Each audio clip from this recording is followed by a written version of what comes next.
Hello friends, നമ്മൾ വീണ്ടും നമ്മുടെ രാജ്യത്തിന്റെ കറൻസിയെ കുറിച്ചാണ് സംസാരിക്കുന്നത്.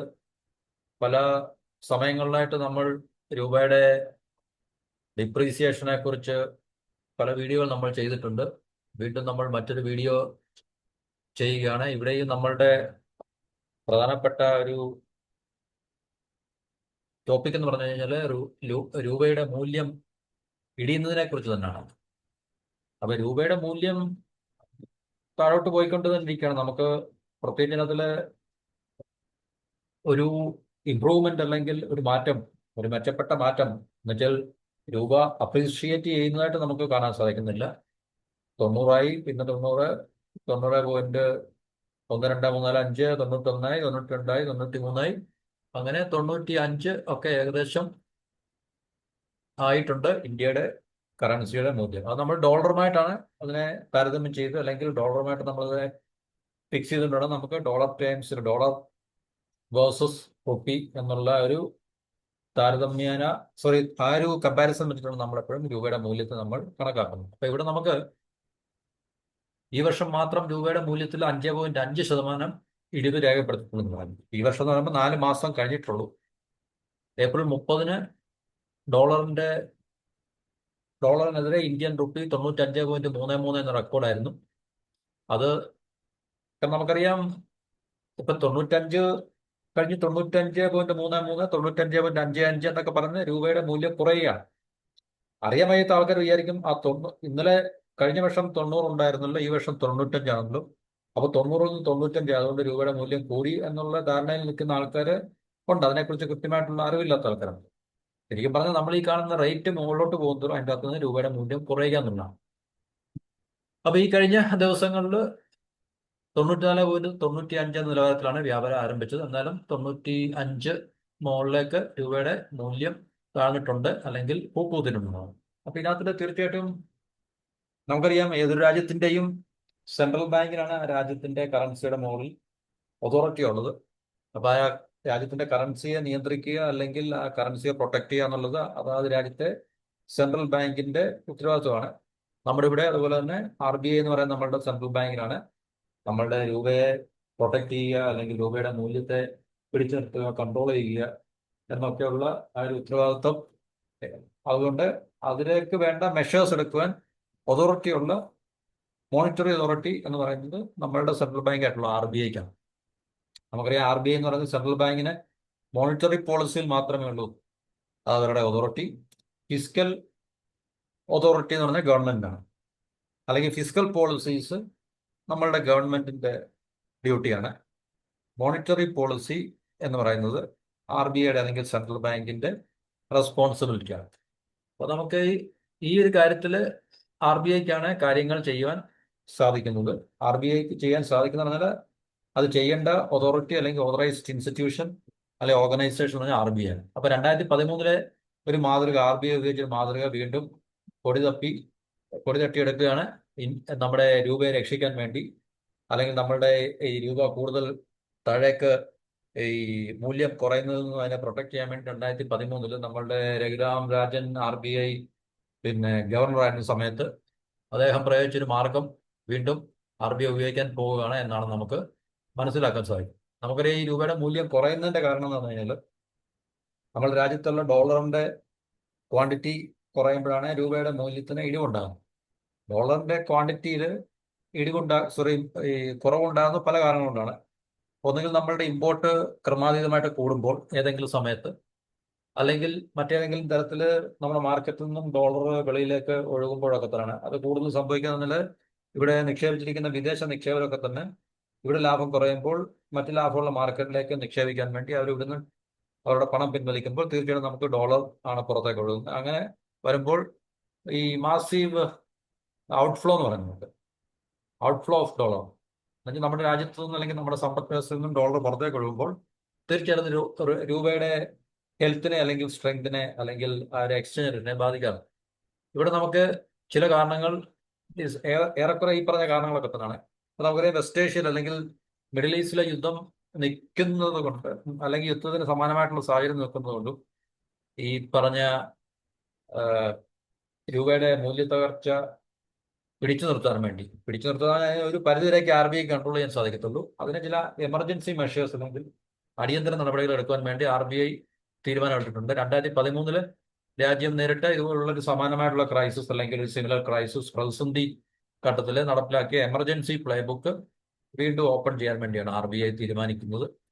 അപ്പോൾ അതിന്റെ ഫലമായിട്ട് അന്ന് അത് സക്സസ്ഫുൾ ആയിട്ടുള്ള ഒരു മെഷർ ആയിരുന്നു. ഡോളർ നിക്ഷേപം ആകർഷിക്കുന്നതിനും അതുപോലെ തന്നെ നമ്മുടെ ഫോറക്സ് റിസർവ്സ് അല്ലെങ്കിൽ ഫോറിൻ എക്സ്ചേഞ്ച് റിസർവ്സ് വിദേശ നാണ്യ ശേഖരം ശക്തിപ്പെടുത്തുന്നതിനുള്ള പദ്ധതികൾക്ക് RBI അതിന്റെ ബ്ലൂ പ്രിന്റ് ഒക്കെ റെഡിയാക്കി കഴിഞ്ഞു എന്നാണ് നമുക്ക് ഈ റിപ്പോർട്ടിൽ നിന്ന് മനസ്സിലാക്കാൻ സാധിക്കും.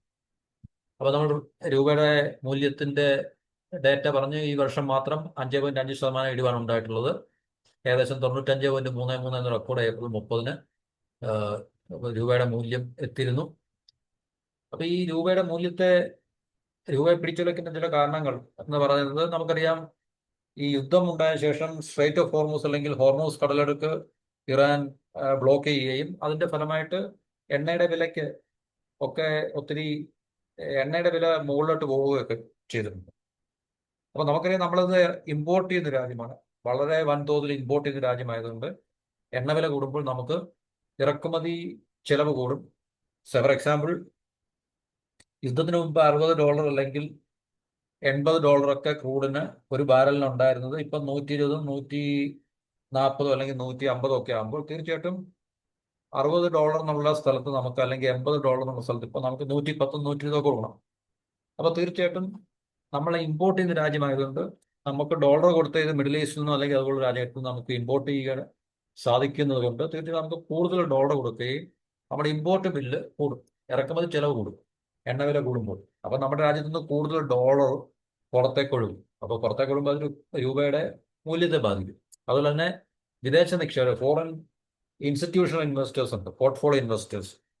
എന്നിട്ട് നമ്മുടെ സ്റ്റോക്ക് മാർക്കറ്റിലും മണി മാർക്കറ്റിലും ഒക്കെ ഇൻവെസ്റ്റ് ചെയ്തിരിക്കുന്ന ഫോറിൻ വിദേശ നിക്ഷേപകര് അവര് പിന്നെ നമ്മളുടെ മാർക്കറ്റിന്റെ ഈ ലാഭകരമായിട്ടുള്ള നിലയനുസരിച്ചിട്ട് എന്നുവെച്ചാൽ ലാഭം കൂടുതൽ കിട്ടുന്ന, ഇതിനേക്കാൾ കൂടുതൽ കിട്ടുന്ന ഇടങ്ങളിലേക്ക് അവര് അത് ലോകമൊത്തം അവരങ്ങനെ തന്നെ ചെയ്തുകൊണ്ടിരിക്കുന്ന ഇൻസ്റ്റിറ്റ്യൂഷണൽ ഇൻവെസ്റ്റേഴ്സ് ആണ്. എന്നുവെച്ചാൽ എവിടെയാണ് കൂടുതൽ ലാഭം കിട്ടുന്നത് ആ മാർക്കറ്റിലേക്ക് അവർ പോകും. ഇപ്പൊ ഇന്ത്യയിൽ ലാഭം കുറവാണെന്ന് കാണുമ്പോൾ തീർച്ചയായിട്ടും ഇന്ത്യയിൽ നിന്ന് നിക്ഷേപങ്ങൾ പിൻവലിച്ചുകൊണ്ട് അവർ മറ്റേതെങ്കിലും മാർക്കറ്റിൽ ഡോളർ പ്രത്യേകിച്ച് സ്ട്രെങ്തൻ ആകുമ്പോൾ അമേരിക്കൻ മാർക്കറ്റിലൊക്കെ അവർ ഇൻവെസ്റ്റ് ചെയ്യും.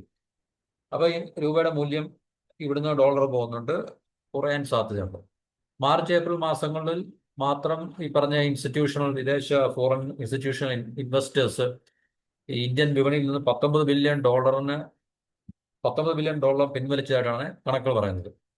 2026 ഇതുവരെ ഏകദേശം ഈ 4 മാസം $20.6 ബില്യൺ വിദേശ നിക്ഷേപം പുറത്തേക്ക് പോകും. അപ്പൊ ഇത്രയും ബില്യൺ ഡോളേഴ്സ് പുറത്തേക്ക് പോകുമ്പോൾ തീർച്ചയായിട്ടും രൂപയുടെ ഫൗണ്ടേഷനെ അല്ലെങ്കിൽ എക്സ്ചേഞ്ച് റേറ്റിനെ വളരെ പ്രതികൂലമായിട്ട് ബാധിക്കുന്ന ഒരു കാര്യമാണ്. അതുപോലെ തന്നെ ഗ്ലോബൽ മാർക്കറ്റിൽ ഡോളറിന്റെ വിലയും എപ്പോഴും ശക്തി പ്രാപിക്കുന്നത് രൂപയ്ക്ക് തിരിച്ചടിയാവുന്ന ഒരു പ്രധാന കാരണങ്ങളാണ്. അപ്പൊ ഈ പ്രധാനപ്പെട്ട 2-3 കാരണങ്ങളാണ് ഇപ്പൊ രൂപ നേരിട്ടുകൊണ്ടിരിക്കുന്ന ഈ ഒരു വീക്ക്നെസ് അല്ലെങ്കിൽ ഒരു ദുർബലപ്പെടാനുള്ള കാരണം. അത് എപ്പോഴും അങ്ങനെ തന്നെയാണ്. എപ്പോഴും നമ്മൾ രൂപയുടെ മൂല്യം കുറയുമ്പോൾ അതിനെക്കുറിച്ച് നമ്മൾ ചർച്ച ചെയ്യുമ്പോൾ തീർച്ചയായിട്ടും അതിന്റെ പ്രധാന കാരണങ്ങൾ എന്ന് പറഞ്ഞാൽ ഒന്നുകിൽ ഇമ്പോർട്ട് ബില്ല് കൂടുന്നതോ അല്ലെങ്കിൽ ഈ പറഞ്ഞ വിദേശ നിക്ഷേപകര് വൻതോതിൽ നമ്മളുടെ ഇന്ത്യൻ വിപണിയിൽ നിന്ന് ഡോളർ പിൻവലിച്ചുകൊണ്ട് പോകുന്നതായിരുന്നു. അപ്പൊ ഇതിനെ ഒന്ന് ചെക്ക്മേറ്റ് ചെയ്യാൻ വേണ്ടി, കൺട്രോൾ ചെയ്യാൻ വേണ്ടി RBI ഇപ്പോൾ 2 പോംവഴികൾ ആലോചിക്കുന്നുണ്ട് അല്ലെങ്കിൽ പരിഗണിക്കുന്നുണ്ടെന്നാണ് അപ്പോൾ അറിയാൻ സാധിക്കുന്നത്. അതായത് കേന്ദ്ര സർക്കാരും RBI ഒരുമിച്ചെന്നാണ് ഇത് ചെയ്യുന്നത്. RBI മാത്രമല്ല, കാരണം കേന്ദ്ര സർക്കാരിന് അതിൽ തീർച്ചയായിട്ടും ഒരു എന്താണ് പറയുന്നത് 100% പാർട്ടിസിപ്പേഷൻ കേന്ദ്ര സർക്കാരിനും എല്ലാം ഗവൺമെന്റ് ആണല്ലോ. അതുകൊണ്ട് തീർച്ചയായിട്ടും കേന്ദ്ര ഗവൺമെന്റിന്റെയും കൂടെ എന്താണ് പറയുക കോപ്പറേഷൻ അല്ലെങ്കിൽ സഹകരണത്തോടു കൂടി മാത്രമേ അത് ചെയ്യാൻ സാധിക്കൂ. അതിനകത്തിൽ ഏറ്റവും പ്രധാനപ്പെട്ട ഒരു പോംവഴി പറഞ്ഞാൽ NRI ഡോളർ ഡിപ്പോസിറ്റ് സ്കീം 2013 രൂപയുടെ ഈ പറഞ്ഞ ക്രാഷ് തടയാൻ വേണ്ടി സഹായിച്ച അല്ലെങ്കിൽ പ്രവാസി നിക്ഷേപ പദ്ധതിയാണ്. അത് രഘുറാം രാജൻ അന്ന് മൻമോഹൻ സിംഗ് പ്രധാനമന്ത്രിയായിരിക്കുമ്പോൾ എടുത്തൊരു തീരുമാനമാണ്. അതായത് ബാങ്കുകൾക്ക് കുറഞ്ഞ നിരക്കിൽ ഡോളർ കൈമാറാൻ, അതിന് സ്വാപ്പിംഗ് എന്ന് പറയും, അനുമതി കൊടുക്കുകയാണ്. അപ്പൊ അതിലൂടെ കൂടുതൽ വിദേശ നിക്ഷേപം രാജ്യത്ത് എത്തിക്കാൻ സാധിക്കുമെന്ന് പ്രതീക്ഷിക്കുന്നുണ്ട്. അന്ന് സക്സസ്ഫുൾ ആയിരുന്നു ശരിക്കും പറഞ്ഞു. അന്ന് $26 ബില്യൺ സമാഹരിക്കാൻ ഈ പറഞ്ഞ ഒരു പദ്ധതിയിലൂടെ ഗവൺമെന്റിന് അല്ലെങ്കിൽ RBIക്ക് കഴിഞ്ഞിരുന്നു എന്നുള്ളത് വളരെ ആശ്വാസകരമായിട്ടുള്ള നടപടിയായിരുന്നു. അപ്പൊ അതിന് സമാനമായിട്ടുള്ളൊരു നടപടി ഇപ്പോൾ സ്വീകരിക്കാൻ RBI പിന്നെ ശ്രമിക്കുന്നുണ്ട്. അല്ലെങ്കിൽ അത്തരം ഒരു പിന്നെ എന്താണ് പറയുന്നത്, ഒരു same policy, monetary policy RBI execute ചെയ്യാനുള്ള സാധ്യത ഇപ്പോൾ പിന്നെ നമുക്കുണ്ട്. അതുകൊണ്ട് തീർച്ചയായിട്ടും അതിലൂടെ കുറെ ഡോളർ സമാഹരിക്കാൻ സാധിക്കുന്നതുകൊണ്ട് റുപ്പിയുടെ വിലയെ നമുക്ക് പിടിച്ചു നിർത്താനാകുമെന്നാണ് മനസ്സിലാക്കുന്നത്. അതുപോലെ തന്നെ ഈ നമ്മുടെ ഗവൺമെന്റിന്റെ ബോണ്ടുകളിൽ വിദേശികൾ നിക്ഷേപിക്കുമ്പോൾ അവർക്ക് നേരത്തെ അല്ലെങ്കിൽ ഇപ്പോൾ 5% വിത്ത് ഹോൾഡിംഗ് ടാക്സ് കൊടുക്കേണ്ടി വരും. വിത്ത് ഹോൾഡിംഗ് ടാക്സ് എന്ന് പറയുമ്പം അത് ഒഴിവാക്കാൻ വേണ്ടി നമ്മുടെ മിനിസ്ട്രി ഓഫ് ഫൈനാൻസിനോട് RBI ആവശ്യപ്പെടുന്നുണ്ട്. അപ്പൊ ഈ വിത്ത് ഹോൾഡിംഗ് ടാക്സ് ഉള്ളത് കൊണ്ട് തീർച്ചയായിട്ടും ഡോളർ പുറത്തേക്ക് പോകും. അപ്പൊ ഈ ടാക്സ് ഒഴിവാക്കുകയാണെങ്കിൽ ഡോളർ പുറത്തേക്ക് പോകാനുള്ള സാധ്യത നമുക്ക് മിനിമൈസ് ചെയ്യാൻ സാധിക്കും. പൂർണ്ണമായിട്ട് എലിമിനേറ്റ് ചെയ്യാൻ സാധിക്കത്തില്ല, മിനിമൈസ് ചെയ്യാൻ സാധിക്കും. അപ്പൊ ഇത് വിദേശ നിക്ഷേപരെ വീണ്ടും ഇന്ത്യയിലേക്ക് ആവശ്യിക്കും. കാരണം ടാക്സ് ആണല്ലോ എവിടെയൊരു പ്രശ്നം. ടാക്സേഷൻ എവിടെയൊരു പ്രശ്നമാണ്. അപ്പൊ ടാക്സ് കൂടുതലും കുറവുള്ള ഇടങ്ങളിൽ നോക്കിയായിരിക്കും എപ്പോഴും ഇതുപോലുള്ള മണി പിന്നെ ഇൻവെസ്റ്റ്മെന്റും അല്ലെങ്കിൽ ഇതുപോലുള്ള പോർട്ട്ഫോളിയോ ഇൻവെസ്റ്റ്മെന്റും ഒക്കെ തന്നെ നടക്കുന്നു. അപ്പൊ അങ്ങനൊരു ഓപ്ഷൻ നിലനിൽക്കുന്നുണ്ട്. ആ ഓപ്ഷനെ എടുത്ത് കളഞ്ഞു കഴിഞ്ഞാൽ അല്ലെങ്കിൽ അതിനെ എലിമിനേറ്റ് ചെയ്ത് കഴിഞ്ഞാൽ, ഒഴിവാക്കി കഴിഞ്ഞാൽ തീർച്ചയായിട്ടും ആ ഒരു മേഖലയിലേക്ക്, അതായത് ഇന്ത്യൻ ഗവൺമെന്റ് ബോണ്ടുകളിൽ കൂടുതൽ നിക്ഷേപം ഉണ്ടാകാൻ സാധ്യതയുള്ളത് നമുക്ക് ഡോളർ കിട്ടും. ഡോളർ കിട്ടുമ്പോൾ തീർച്ചയായിട്ടും റുപ്പിയെ പ്രൊട്ടക്ട് ചെയ്യാൻ സാധിക്കുമെന്നുള്ളൊരു പ്രതീക്ഷയിലാണ്. അപ്പൊ ഇങ്ങനെ രണ്ട് നടപടികളാണ് ശരിക്കും പറഞ്ഞാൽ RBI ഇപ്പോൾ ചെയ്യുവാൻ ഉദ്ദേശിക്കുന്നത്. അല്ലെങ്കിൽ തീർച്ചയായിട്ടും അവര് പ്രാവർത്തികമാക്കുവാൻ സാധ്യതയുള്ള രണ്ട് നയപരിപാടികൾ ഇത് രണ്ടാണ്. അതുപോലെ തന്നെ ബാങ്കുകൾ നമ്മളുടെ ഈ ഫോറിൻ എക്സ്ചേഞ്ച് മാർക്കറ്റിൽ നടത്തുന്ന ചില സ്പെക്കുലേഷൻ, ഊഹക്കച്ചവടങ്ങളൊക്കെ, അപ്പൊ അതൊക്കെ തന്നെ RBI വളരെ സ്ട്രിക്റ്റ് ആയിട്ട് അതിനെ കൺട്രോൾ ചെയ്യുന്നുണ്ട്. കാരണം അതൊരു കൺട്രോൾ ഇല്ലെങ്കിൽ അതൊരു ലൂസ്, ഒരു നിയന്ത്രണമില്ലാത്ത രീതിയിൽ ബാങ്കുകൾ അതിനകത്തിൽ ഏർപ്പെടും. അതുകൊണ്ട് തീർച്ചയായിട്ടും നമ്മുടെ മാർക്കറ്റിൽ നിന്നും ഫോറിൻ എക്സ്ചേഞ്ച് ഒക്കെ തന്നെ നമുക്ക് നഷ്ടപ്പെടാനുള്ള സാധ്യത. അതുപോലെ തന്നെ വിപണിയിൽ പെട്ടെന്നുണ്ടാകുന്ന ഡോളറിന്റെ ഡിമാൻഡ്, കാരണം ഡോളറിന്റെ ഡിമാൻഡ് വരുമ്പോഴാണ് ഈ പ്രശ്നം വരുന്നത്. ഡോളറിന് ഡിമാൻഡ് വരുമ്പോൾ ഡോളർ നമ്മുടെ മാർക്കറ്റിൽ നിന്ന് പുറത്തേക്ക് പോകും. അപ്പൊ ആ ഡിമാൻഡ് കുറയ്ക്കാൻ എണ്ണ കമ്പനികൾക്ക് അവർ നടത്തുന്ന സ്പോട്ട് പർച്ചേസുകൾ നിയന്ത്രിക്കണമെന്നും ഒക്കെ തന്നെ RBI അല്ലെങ്കിൽ ഗവൺമെന്റ് നിർദ്ദേശം നൽകുന്നുണ്ട്. നിലവിലെ നമ്മളുടെ ഫോറിൻ എക്സ്ചേഞ്ച് റിസർവ് 11 മാസം നമ്മളുടെ ഇറക്കുമതിക്ക് സുരക്ഷിതമായിട്ട് നമ്മുടെ ഫോറിൻ എക്സ്ചേഞ്ച് ഏകദേശം 700 ചില്ലാനം ബില്യൺ ഡോളേഴ്സിന്റെ റിസർവ് നമുക്കിപ്പോൾ ഉണ്ട്. 800 ആയിട്ടില്ലെന്ന് തോന്നുന്നു. 700 മുകളിൽ billion dollars foreign currency reserve നമുക്കുണ്ട്, ഇന്ത്യക്കുണ്ട്. അപ്പൊ അത് നമ്മളുടെ 11 മാസം ഇറക്കുമതിക്ക് എല്ലാ തരത്തിലുള്ള, അത്യാവശ്യം എല്ലാ തരത്തിലുള്ള ഇറക്കുമതിക്കും അത് സുരക്ഷിതമായിട്ടുള്ളൊരു ബഫറാണെന്നാണ് RBI പറയുന്നത്. എന്നാൽ തന്നെയും ഈ രൂപയുടെ മൂല്യം താഴേക്ക് പോകുന്നത് ഈ പറഞ്ഞ RBI സംബന്ധിച്ച് വളരെ ആശങ്ക ഉണ്ടാക്കുന്ന ഒരു കാര്യമാണ്. കാരണം അത് നമുക്കറിയാം, ഇന്ത്യൻ എക്കോണമിയെ തന്നെ അല്ലെങ്കിൽ നമ്മുടെ സമ്പദ് വ്യവസ്ഥയെ വളരെ മോശമായി ബാധിക്കുന്ന ഒരു പ്രക്രിയയാണ്. അത് RBIക്കാണ് അതിന്റെ പൂർണ്ണ ഉത്തരവാദിത്വം ഉള്ളതുകൊണ്ട് തീർച്ചയായിട്ടും ഏറ്റവും കൂടുതൽ ആശങ്ക RBIക്കാണ്,